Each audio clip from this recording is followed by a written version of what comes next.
Oke, ya.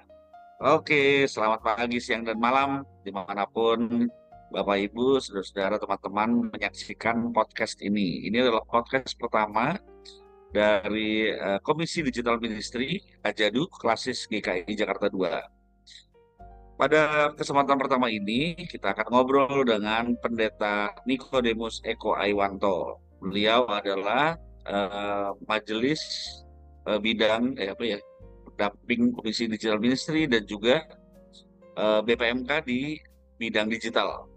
Kira-kira begitu. Benar ya Pak ya? Betul, ya, Nah, betul. sampai saya salah mengenalkan lagi.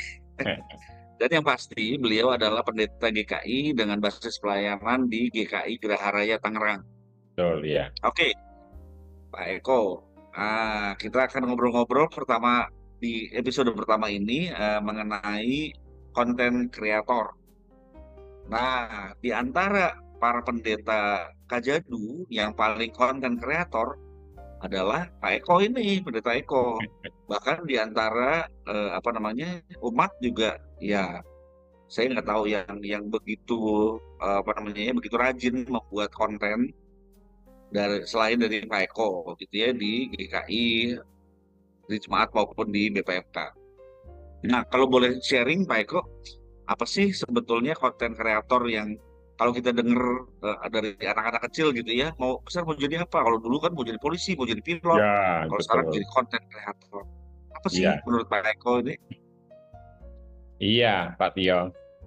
Memang eh, banyak orang yang kemudian tertarik menjadi konten kreator sebab dengan membuat konten-konten, membuat berita-berita, hari ini sangat mudah sekali, apalagi ketika diupload di YouTube dan banyak pemirsanya, itu kemudian mendatangkan penghasilan di dalam usahanya itu. Jadi konten kreator ini berusaha membuat konten-konten isi-isi berita yang menarik, kemudian membuat orang menjadi ingin melihat dan terus menantikan episode berikutnya. Dan menurut saya ini adalah sebuah kesempatan yang bagus jika kita menginginkan berkreasi di dalam membuat konten-konten itu, Pak Tio. Begitu. Jadi saya pikir pertama-tama adalah yang penting adalah view-nya gitu. Iya. Apakah itu atau uangnya, Pak, ujung-ujungnya? Nah, Ujung-ujungnya duit begitu. nah, sebetulnya ya kalau kita berkata jujur ya, kalau orang membuat konten kan inginnya dilihat orang. Nah, dilihat orang kalau semakin banyak yang melihat, nah imbas lebih lanjutnya adalah mendapatkan penghasilan dari YouTube itu. Banyak sekali YouTuber yang penghasilannya luar biasa karena viewernya itu sudah puluhan bahkan ratusan ribu, sehingga itu menjadi sebuah ladang, ya, ladang untuk mendapatkan penghasilan gitu Pak Tio. Tapi kalau misalnya apa namanya sekedar mendapatkan penghasilan dengan berkarya secara jangka panjang begitu ya, artinya kan kalau di pekerjaan itu menjadi karir gitu ya. Nah, Betul. apakah YouTuber ini bisa menjadi karir? Menurut saya bisa, tetapi ya itu harus serius, ya, harus mempunyai tim, tidak bisa bergerak sendiri, tidak bisa. Jadi nanti nih seakan-akan dia menjadi seperti ya stasiun televisi ya, gambaran saya seperti stasiun televisi, mempunyai program, mempunyai kekasan, mempunyai apa alur cerita yang jelas, sehingga ketika viewer ini melihat, mereka ini yang dilihat hari ini selesai, mereka ingin kelanjutannya apa nih dari sekarang. Ya seperti kalau nonton film Korea itu ibu-ibu, ya bukan hanya ibu-ibu, bapak-bapak juga ya. Ketika lihat film Korea sekarang selesai, pasti ingin lihat besok ini apa yang akan dilakukan dan begitu seterusnya. Jadi sangat mungkin ya, hanya saja apakah mengerjakannya dengan sungguh-sungguh atau tidak. Ya, karena kalau sungguh-sungguh luar biasa sekali nanti orang akan melihatnya. Begitu Pak Tio. Pak Eko sebagai YouTuber yang sekarang udah aktif YouTube ya, udah berapa tahun sih Pak YouTube-nya aktif ya? Saya itu pertama kali 18 April 2020. Oh, Ya, 18 April 2020. Sekarang betul. hampir 4 tahun lebih Ya, ada sedikit 4 ya. tahun. Iya, betul. Oke. Nah, menurut Pak Eko pengalamannya, kalau tadi kan dibilang tim gitu ya, Hmm. pentingnya tim. Nah, Pak Eko sekarang apakah ada timnya atau masih tim satu orang Ya, sendirian? konten saya itu hanya sekedar renungan, kemudian membawakan ibadah. Saya lakukan sendirian, masih sendirian dari mulai pengambilan gambar, perekaman suara supaya bagus, kemudian editing sampai upload itu saya lakukan sendiri dari sejak tahun 2020 sampai hari ini. Karena apa? Karena kontennya itu kan tidak perlu ya mikir yang susah-susah. Baca ayat ini, kemudian direnungkan, ditafsir, bikin renungan. Nah, sehingga tidak memerlukan eh, orang banyak. Kemudian YouTube saya memang tujuannya bukan untuk mencari apa ya tambahan apa istilahnya monetisasi, itu tidak. Jadi ketika 1.000 subscriber itu kita berhak mendaftar monetisasi, berhak. Jadi oleh Monetisasi YouTube itu ya, artinya menjadikan konten ya, ini bisa menghasilkan uang gitu ya. menghasilkan uang. Ya, itu 1.000 subscriber eh, minimal ya, minimal itu minimal. Karena 1.000 subscriber ini yang lihat nanti bukan hanya 1.000, mungkin lebih dari itu sehingga di batasnya 1.000. Nah, saya memang monetisasinya saya daftarkan, tetapi dalam rangka supaya YouTube saya tidak dimasukkan iklan oleh YouTube. Karena kalau di bawah 1.000, itu pasti ada iklan itu, yang lewat iklan yang itu karena YouTube memang kebijakannya begitu. Nah, tetapi ketika saya monetisasi, tetapi ketika saya upload video, monetisasinya saya off-kan, tidak di-on-kan. Jadi off. Jadinya video saya aman dari iklan gitu. Yang nonton tidak melihat iklan di video Bapak, dan Ya, Bapak juga tidak mendapatkan penghasilan dari iya, iklan tersebut gitu. ya. Tidak mendapatkan, kalau karena mendapatkan itu harus rela dikasih iklan di awal, jadi jenis iklan di awal, di akhir, sama di tengah-tengah. Berapa menit sekali itu kita bisa setel, mau ada berapa iklan. Semakin banyak iklan, satu tayangan, maka akan semakin banyak kesempatan mendapatkan penghasilan.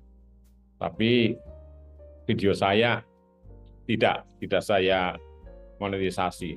Mungkin dulu ketika awal saya masih belum paham banget, ya udah pertama kali daftar monetisasi, kemudian ada pilihan, saya pilih semua gitu, semua dimonetisasi. Saya waktu itu belum paham. Nah, tapi setelah akhir-akhir ini, mungkin nanti kalau saya membuat konten lain, bukan renungan, mungkin monetisasinya akan saya pasang. Ya, tapi kalau selama itu renungan ibadah tidak saya pasang begitu Pak Tio. Sama seperti kalau kita nonton film zaman dulu ya, zaman sebelum adanya TV apa namanya Ya. TV swasta ya. Ah, Apa pas zaman TV swasta itu kan banyak iklan tuh. Kadang-kadang ada untungnya juga sih jadinya, waduh lagi seru-serunya kepotong iklan gitu ya. iya Udah betul. WC dulu, Iya betul. tapi Ya, lama-lama sebel juga kalau banyak iklannya gitu kan. betul. Iya. Nah, kalau misalnya selain dari iklan yang dipasang di YouTube, dimonetize tadi, Hmm. eh, apakah ada cara lain, Pak, kalau misalnya kita mau menjadi konten kreator, terus nggak mau mengiklankan, tapi mau pengen tetap dapat penghasilan gitu. Ya. Itu di YouTube itu kalau kita lihat di bagian bawah itu selalu akan ada kita lihat itu ucapan terima kasih gitu loh. Ucapan terima kasih itu di bagian bawah itu. Ya, jadi ada satu apa namanya? Satu jadi like, kemudian bagikan. Nah, di belakangnya itu terima kasih. Dan Oh, terima donasi kasih, gitu ya. ya, terima kasih itu kalau kita klik, nanti akan dimunculkan kita akan ngasih berapa Itu viewernya itu. berlaku berlaku bukan hanya untuk yang live ya, Pak ya, atau Iya, yang ya, video aja. ya, ya. Hmm. Kemudian ada mengucap terima kasih berapa, apanya 10.000. Nanti bayarnya pakai GoPay atau OVO atau virtual account itu bisa. Dipotong YouTube nggak, Pak? Ya, Dipotong nggak yang dikirim, yang dikasih misalnya ngasih 10.000? itu kena pajak ya, kena pajak. Oh, kalau Kenapa saya tahu wajar lah ya. saya pernah nyoba gitu. Oh ternyata kena pajak turun-turun juga. Ya, jadi itu lewat bisa. Atau ada beberapa saya lihat video itu mencantumkan nomor rekening. Kalau ingin mendukung YouTube ini silahkan dukung di dalam eh, melalui rekening ini atau GoPay atau OVO atau segala macam. Banyak yang dilakukan supaya mendapatkan pemasukan dari YouTube-nya itu. Gitu. Begitu Pak Tio. Termasuk juga apa namanya, kalau misalnya seperti di podcast Deddy Corbuzier yang duduknya berhadapan-hadapan lalu ada produk di tengahnya begitu ya. Nah, itu kalau sudah di endorse ya. Jadi ada apa? Ada perusahaan yang ingin eh, produknya ini diiklankan, ada di tengah minuman apa atau makanan apa itu di endorse. Atau pura-pura nanti aku kok pusing minum obat apa gitu dan seterusnya. Itu bisa. Sangat mendapatkan penghasilan dari konten yang kita buat itu kan memang menjadi penyemangat juga gitu ya untuk kita Betul, terus berkarya gitu ya. betul. Iya, Nah, kalau misalnya eh, kita ngomongin penghasilan nih Pak, penghasilan itu kan biasanya kalau selalu berhubungan dengan manfaat yang diberikan, gitu ya. hmm, Kalau Bapak tadi sempat bilang, oh konten saya kan cuma renungan, loh cuma renungan, bukan cuma loh Pak. Renungan itu ya, memberkati banyak orang dan oh iya, juga iya. bisa bermanfaat lah gitu ya. Hmm. Nah, tapi kalau misalnya nih kita sebagai anak remaja, anak muda misalnya gitu ya, memberi manfaat seperti apa ya supaya kita bisa mendapatkan penghasilan dari karya yang kita buat, dari konten yang kita buat. Kira-kira apa Pak Iya, kalau buat anak muda? Kalau pendeta-pendeta lain kan bisa niru, oh Pak Eko bisa kok ah, khotbah. Ya, aku iya. juga bisa sama-sama pendeta gitu ya. Tapi kalau kita nih warga jemaat biasa, sebagai remaja, pemuda, nah, kira-kira apa ya Pak ya yang Ya, bisa dilakukan? itu sebenarnya eh, harus kita lakukan uji coba. Konten ini bagaimana pemirsanya, konten ini bagaimana pemirsanya. Jadi kalau sekali jadi kemudian banyak pemirsa itu susah. Jadi harus uji coba, uji coba, uji coba. Konten ini coba dilihat bagaimana viewernya. Kok enggak bagus ya viewernya? Atau waktunya kurang tepat. Nah itu harus disurvei, kita lihat gitu. Saya pertama kali bikin YouTube paling yang lihat cuma 60 orang, 70 orang. Kok ini kok begini? Lalu saya ubah lagi begini, ubah lagi sampai sekarang itu ya tidak Yang diubah apa ya Pak? Bentuknya atau topiknya atau apa? eh, macam-macam dari kemasannya, dari kontennya, dari apa namanya pembukaannya. Itu selalu uji coba sampai menemukan bentuk yang kemudian mengundang orang untuk dapat kembali melihat. Gitu. Saya awal-awal saya katakan cuma 60, 80, 100, 200 mentok, itu pun jarang banget. Itu awal-awal ya. Sekarang memang belum banyak banget, paling-paling ya 1.400, 2.000 gitu per hari ya. Itu Luar biasa itu banyak banget Pak. banyak ya. Kadang-kadang sampai Nah, 6.000, bahkan sampai 10.000 pernah. oh, satu video. Iya, satu video 10.000 itu pernah. Jadi itu karena uji coba apa yang eh, dilakukan, kita evaluasi, kemudian kita lihat bagaimana kalau diubah lagi sampai akhirnya nemu bentuk yang nanti pas. Nah, itu perlu uji coba dan ini yang kadang-kadang membuat kita patah semangat ya di situ. Banyak kok yang lihat kok ya sedikit banget, enggak banyak gitu. Nah, di situ Pak Tio. Kalau misalnya jumlah 60 tadi Bapak bilang cuma 60, wah kalau saya bikin video dapat 60 view itu udah puji Tuhan, haleluya itu Pak. Karena Hmm. mungkin kalau saya lebih ke belasan gitu ya. Hmm. Nah, Iya. kalau misalnya uji coba tadi itu kira-kira mirip nggak Pak kalau misalnya kita nih mau jualan mie ayam misalnya gitu ya. Mie ayam tuh orang-orang sukanya apa sih? Apakah yang minyak keras atau yang kuahnya sedikit, kuahnya banyak, yang pedes, yang tidak pedes gitu ya? Gimana Pak? Mirip-mirip Iya, seperti itu ya, uji coba ya. benar. Iya, karena eh, tadinya YouTube saya itu dilihat oleh orang yang berusia itu 50 ke atas. Kan ada itu statistiknya ya. 50 tahun ini kenapa bisa begini? Nah, kemudian uji coba. Nah, sekarang sampai usia terendah itu saya lihat kemarin itu 17-20-an itu sudah mulai ada yang lihat gitu. Dan eh, apalagi kalau ada terjemahan bahasa Inggrisnya, itu lebih lebih bagus lagi karena video saya ini dilihat luar negeri paling Malaysia, Timor Leste ya, Indonesia juga mungkin Timor Leste. Ya. Itu banyak juga, Malaysia juga banyak gitu. Nah, saya membayangkan kalau ada terjemahan bahasa Inggrisnya pasti akan lebih luas lagi pemirsanya begitu. Tapi ya itu melalui YouTube, uji coba begitu terus menerus. YouTube itu seluruh dunia sih Pak ya, bisa Betul, siapa Mas. saja melihat Ya, itu bisa ya. betul, iya. Oke. Nah, kalau misalnya Pak Eko bisa membuat video-video berupa renungan dan segala macam, lalu misalnya kita juga sesuai dengan minat kita gitu ya Pak ya, cara Iya, membuatnya ya. betul. Karena lebih Oke. mudah, Matio, ketika kita membuat sesuai dengan minat kita itu akan lebih mudah gitu. Mungkin saya Oke. bisa membuat yang lain bisa, tetapi berpikirnya itu bukan hanya 2 kali lipat, mungkin 3 kali lipat, sehingga memerlukan apa ya usaha yang yang besar gitu, begitu. Jadi artinya kalau misalnya memang bukan bidang kita, kita akan lebih capek gitu ya bikinnya ya. Betul.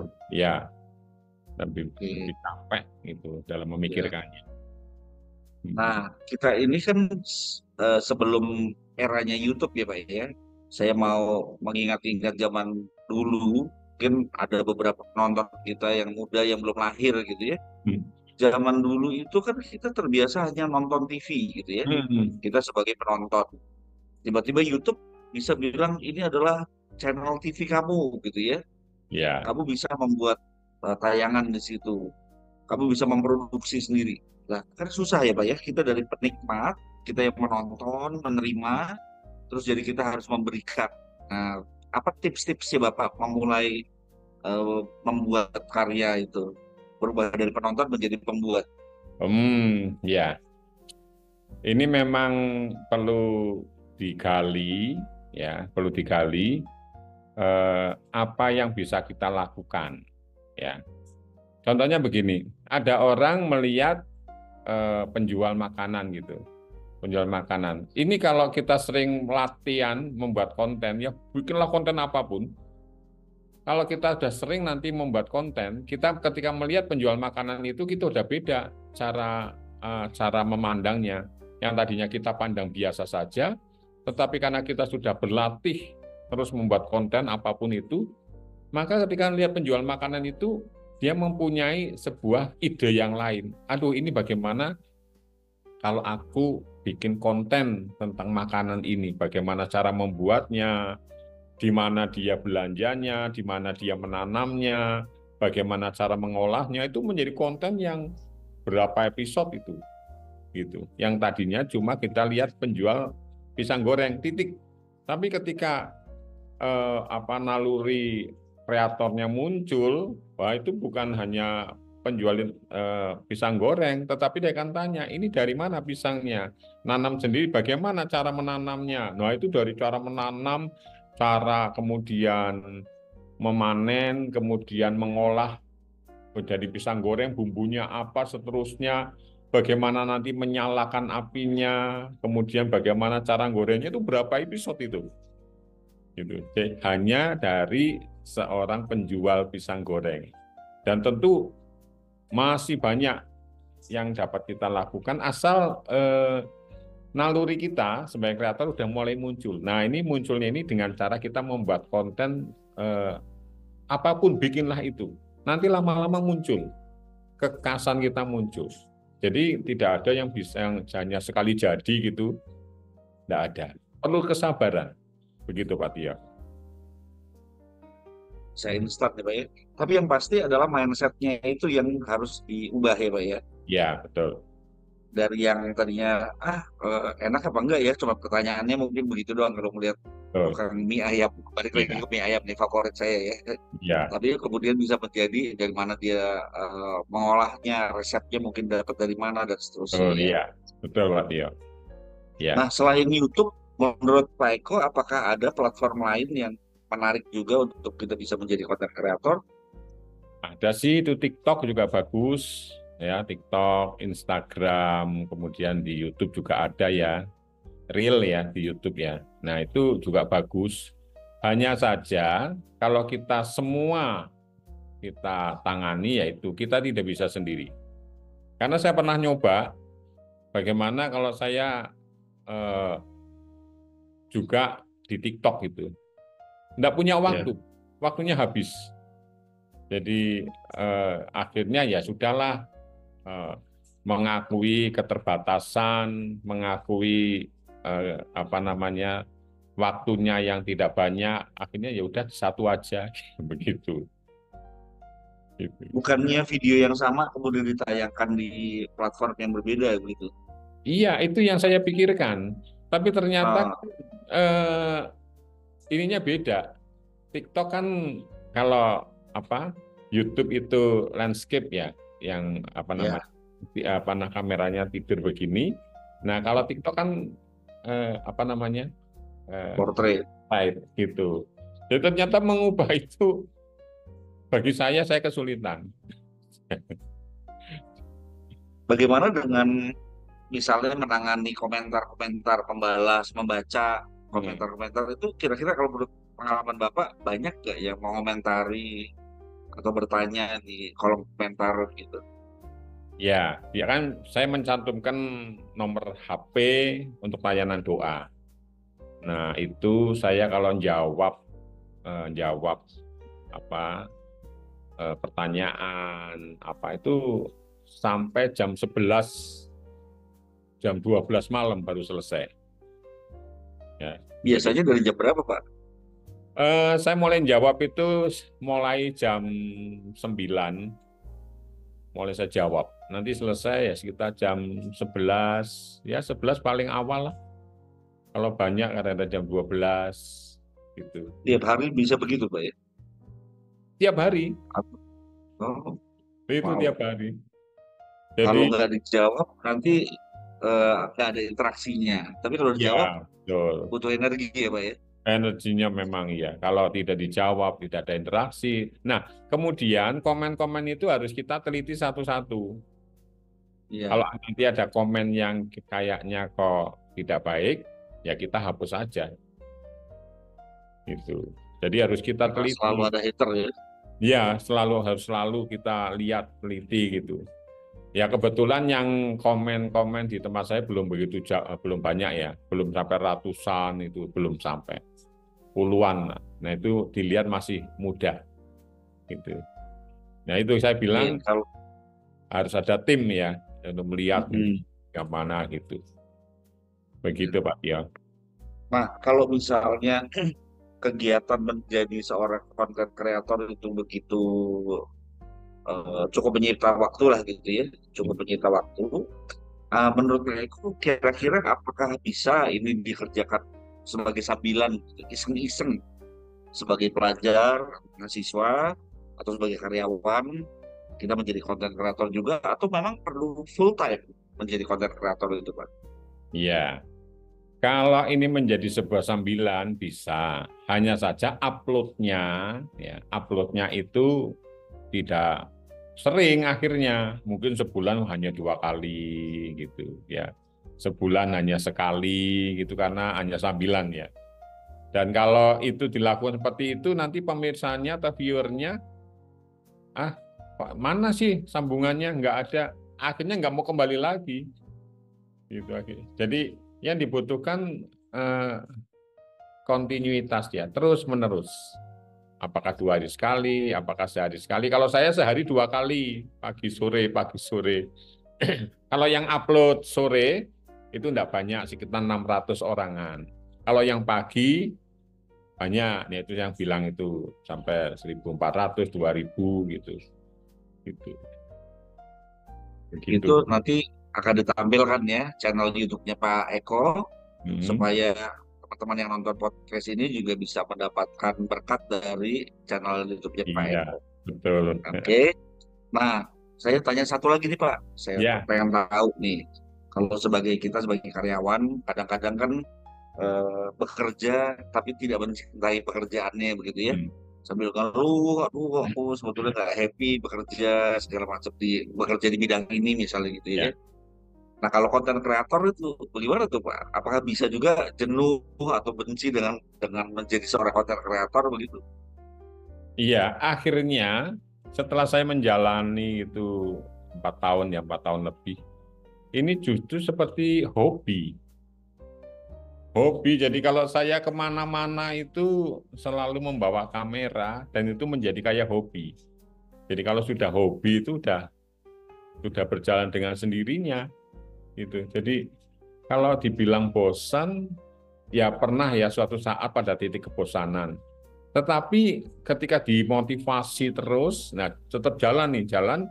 Nah sekarang saya sudah sampai pada tahap ini hobi. Ya, ini sebuah apa namanya kesenangan gitu ketika bisa ngambil gambar, kemudian bisa menyampaikan sesuatu, orang bisa merespon, akhirnya menjadi sebuah kesenangan. Karena bagaimanapun juga setiap orang ya, setiap orang siapapun dia, ya, ketika ada orang mengakui itu senang rasanya, gitu. Apalagi ketika kalau tadi saya lihat YouTube hari ini itu yang tadi pagi ini ya yang kasih nge-like gitu pakai apa namanya jempol itu saya lihat itu Gitu. ya rata-rata sih di atas 100 orang gitu ya. Nah, ketika melihat itu kok rasanya seneng, wah ada yang nge-like gitu. Nah, kemudian menjadi pendorong kita untuk lebih bersemangat lagi. Meskipun secara finansial tidak mendapat apa-apa, tetapi dengan melihat yang nonton gitu. Kalau tadi pagi ini 1.100 ya, 1.100. Kalau kemarin Jumat 1.500 gitu. Ya rata-rata Eh, segitu. seribu seribu viewer itu setelah berapa lama Pak?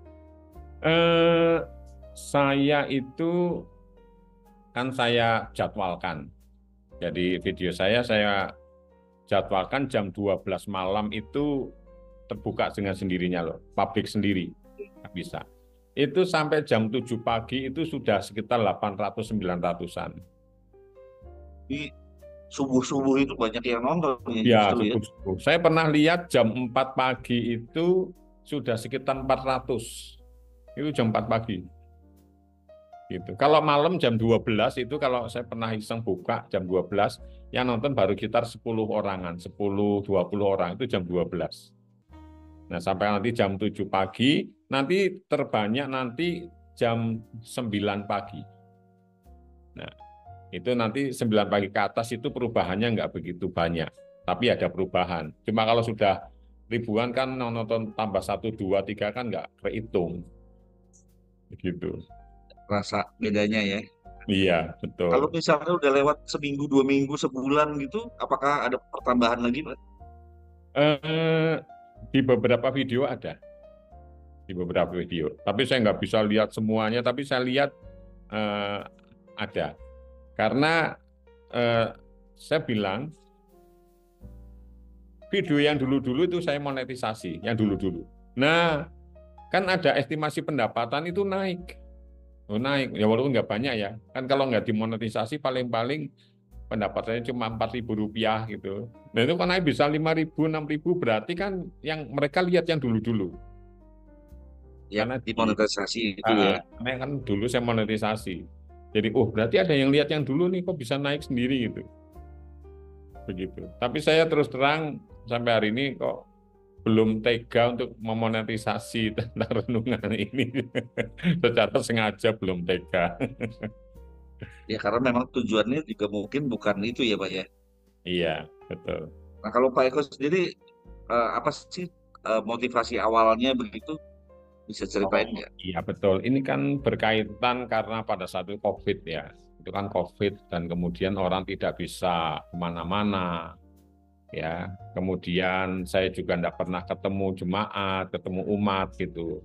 Akhirnya saya membuat eh, konten ini sehingga diharapkan umat itu melihat saya tiap hari gitu. Kan dari mana-mana pertama kedua saya di rumah juga punya kegiatan tetap menyampaikan.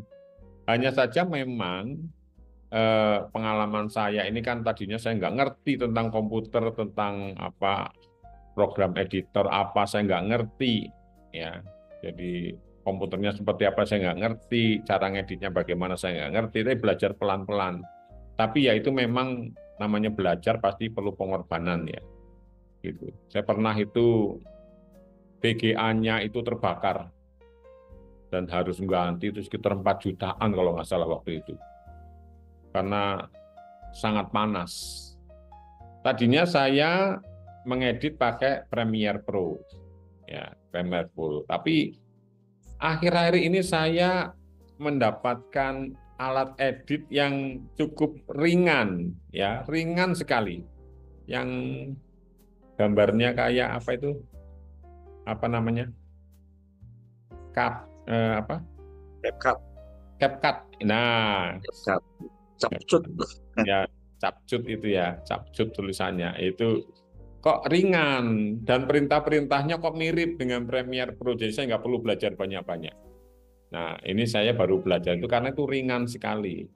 Ya, jika teman-teman kalau mau pakai ya yang ringan-ringan saja, jangan berat-berat gitu. Tapi kalau Premiere Pro Tapi memang bisa berinovasi sangat bebas itu kalau pakai Premiere ya, Pro. karena itu standarnya industri mungkin ya, industri film ya. Iya, Kalau CapCut kan buat yang sosmed gitu, kelasnya ya. sosmed, sosial media. Betul. Kalau Premiere Pro itu wah kita akan berkreasi apapun bebas sekali itu rasanya. Begitu. Oke, tapi berarti Bapak mulainya pada waktu pandemi COVID, lalu apa namanya dibuat itu dengan motivasi untuk tetap menyapa umat gitu ya. Betul, iya, betul. Berarti memang Betul. mau memberi manfaat ya awalnya ya, bukannya "Wah, harus mengejar uangnya nih," Enggak, iya. tapi mau memberikan manfaat ke umat gitu ya, dengan menyapa dan memberikan firman Tuhan gitu ya. Iya, Jadi memang betul. kalau misalnya kita menjadi seorang konten kreator, memang mungkin pertama-tama mesti seperti itu ya Pak ya. Kita mau membantu orang, membagikan pengetahuan yang kita tahu, seperti itu ya.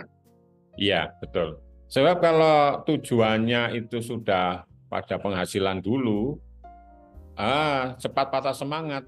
Karena jangan diharapkan begitu kita upload, lalu subscribernya melonjak itu, kemudian viewernya melonjak, jangan harap seperti itu.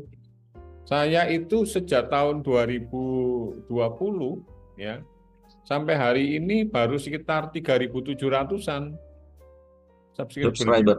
Iya, belum sampai 10.000 apalagi 100.000 ya. belum jadi ya jalani aja dengan santai. Kalau nanti kita terus-menerus tekun, berkesinambungan dengan sendirinya, pasti subscriber akan naik gitu. Ini saya menjadi 3.700 ini eh, lumayan cepat. Setelah masuk tahun 2024 ini, dari Januari sampai hari ini itu pertambahannya bisa 1.000 lebih dari Januari. Tadinya aduh lambat sekali. Sebulan, 2 bulan, 3 bulan itu nggak nambah-nambah gitu. Tapi setelah tekun ya terus menerus, artinya tahun 2024 ini sampai hari ini kok 1.000 lebih.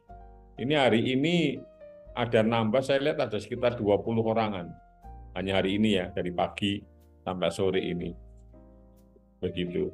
Terus secara jumlah apakah ada target gitu kalau menurut Pak Eko?